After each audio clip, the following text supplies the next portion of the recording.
right, looks like we're ready to kick things off. Hello, folks. My name's Ben Littman. I'm a specialist SA from Amazon Web Services. Nice to meet you all. So I've been with AWS for about 8 years now. I have a background of data center engineering, migrations, professional services, all sorts of fun stuff. Can everyone hear me okay? It looks like the volume's good. Awesome. I am a little hard of hearing, so if we have questions at the end, I may walk up to you and ask you a more direct question if you raise your hand. We don't have a ton of slide content, so I'll save some time at the end for questions. But let's dive right in. We're going to start off with a little bit of background, talk about really basic networking stuff, and set the stage for the rest of the conversation. But this is a really simple one, right? We're doing a migration, or maybe we're changing data centers, whatever, and it often comes up that, you know, the easier way is to change your IP address, right? We can't have a subnet in 2 different places, so the easy way is change it when you move it, but that typically requires a full test suite, right? Application owners say, I don't know what's going to break. I don't know what hard-coded IPs there may be. We'll get into all the sticky little reasons why. And then that'll lay the framework for the migration planning section. And then we'll talk about how we preserve or how we change IP safely, and a couple strategies just to give you some ideas as far as how to make this easier and less scary. Just really basics. I don't want to bore everyone with the OSI model, but you know, when I say layer 2 extension versus layer 3 routing, so layer 3, that's our IP address, right? Our subnet mask defines our subnet boundary, and then our gateway is our router. That's our layer 3 information. When we talk layer 2, that's typically our MAC address, but really what I'm saying is our subnet. We're going to extend the subnet into the cloud or into another data center, and that lets us have an IP address on either side without having a router in the middle. That is our gateway that passes the packets from one facility to another. So this lets us, in theory, stretch our network and move things back and forth. It presents some extra challenges, but that's what we're talking about. Anyone not understand the OSI model or layer 2, layer 3 basics? Okay, I just wanted to go through that really quickly.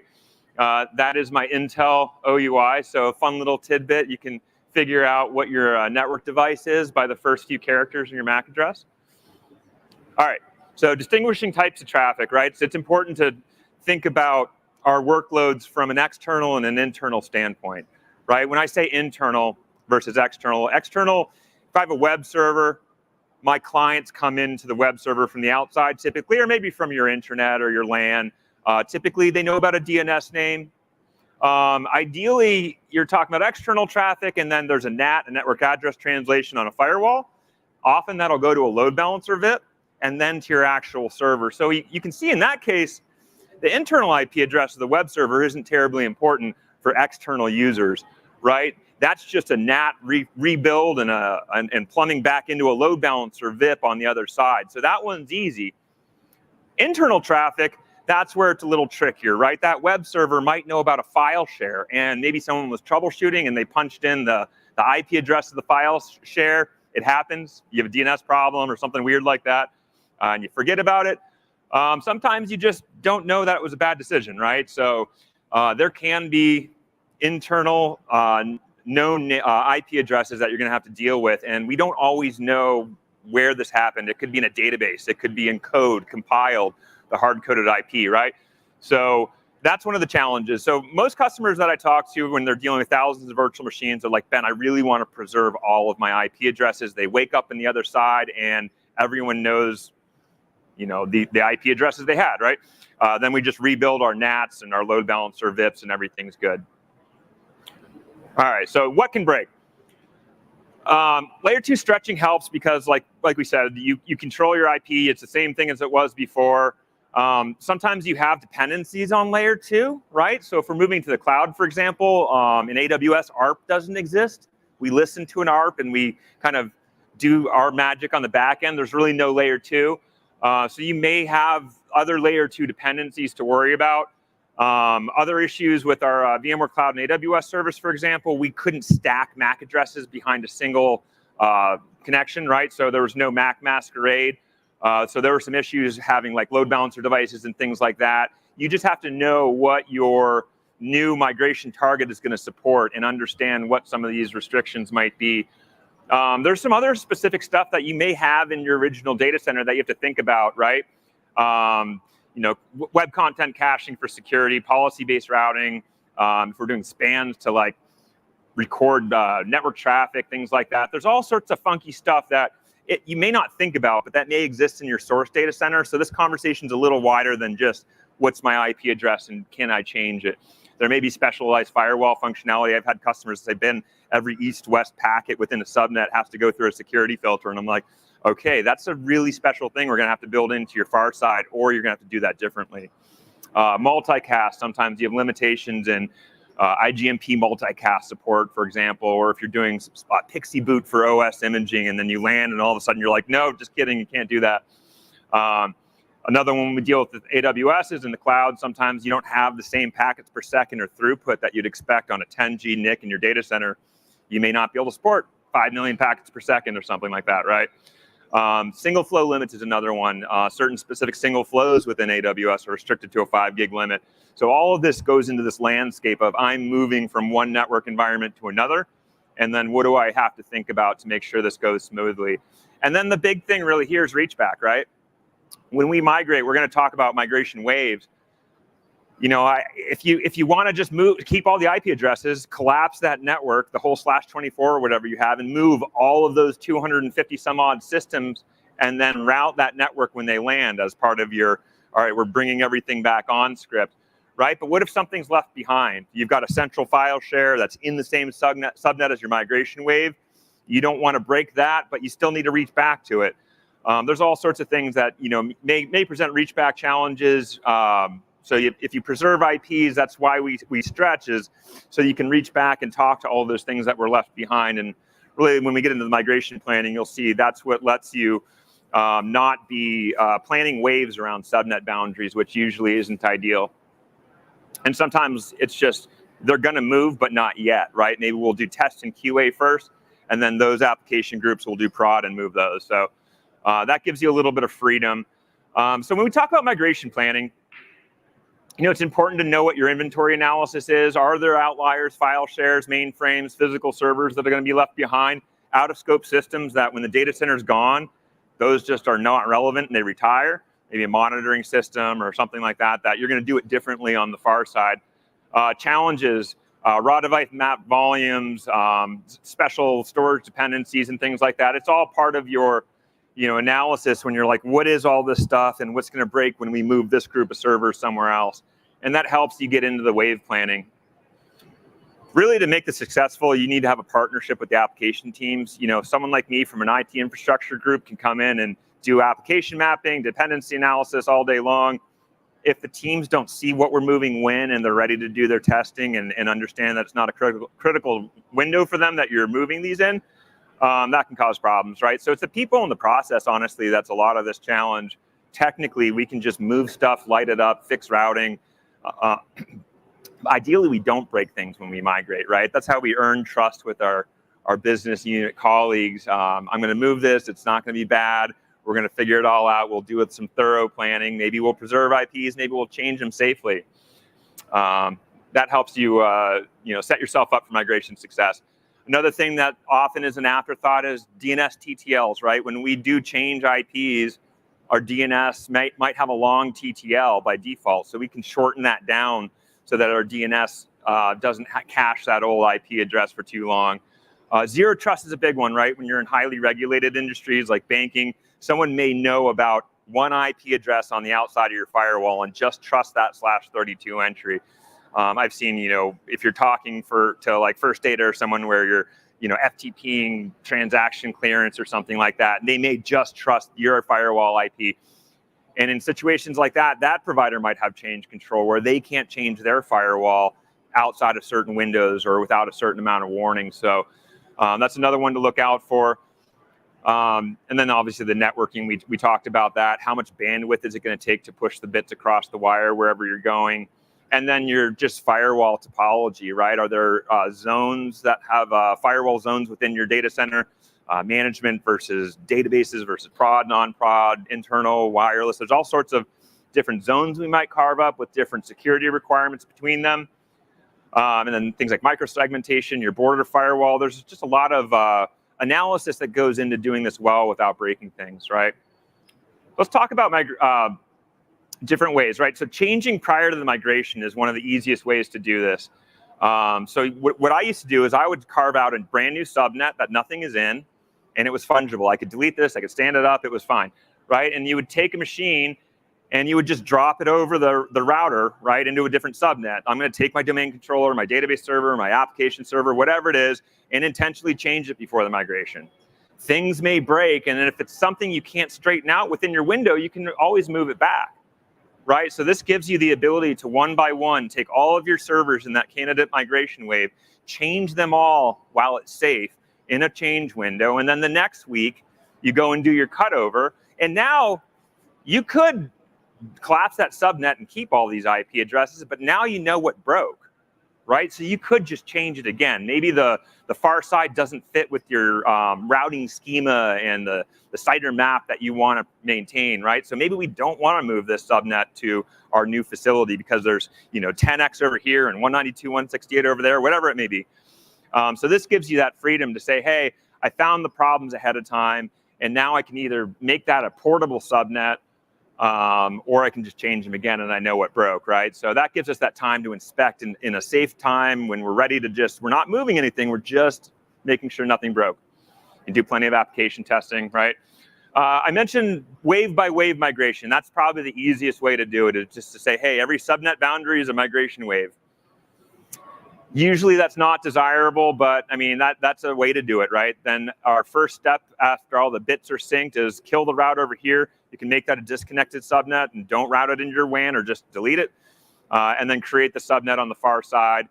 And then all of a sudden it's routing. And then you're just checking to make sure that's reachable across all your different WAN destinations, right?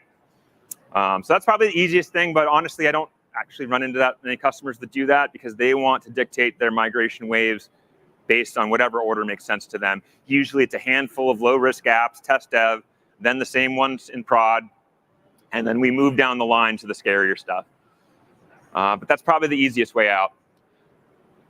All right, so this is an interesting one. So we've all probably seen cluster, like heartbeat networks, backup NICs and things like that, that they're only significant locally, right? We don't route those.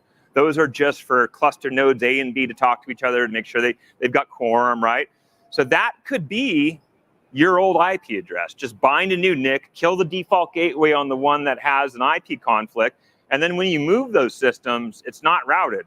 So you're going to land it in a new routable network, but retain the old one because you've got these scary hard-coded IPs between database servers and app servers. They're only locally significant, or maybe only a NAT device in that subnet needs to talk to that IP address. So that's another way to do it. It's a little trickier. But that's another, crafty way to do it. Have a locally significant network, rip the gateway out of the one that you can't route into the new destination, and then bind a new clean NIC to it. And then finally, like VMware folks, we know about HCX, typically hybrid cloud extension, right? There's ways to do it with Cisco with their Lisp VPN. It's a little trickier, but we can do a layer 2 extension and stretch that subnet into the cloud or into whatever your destination network is. The problem with that is that, there's version compatibility. I had plenty of customers that were like, Ben, I'm on vSphere 4.1 and HCX no longer supports this. Or maybe I'm in a managed service provider, a multi-tenant environment, and they're like, no, you can't have access to my VTEP to plumb in there and stretch a network. Whatever the problem may be, or maybe the destination doesn't support it, right?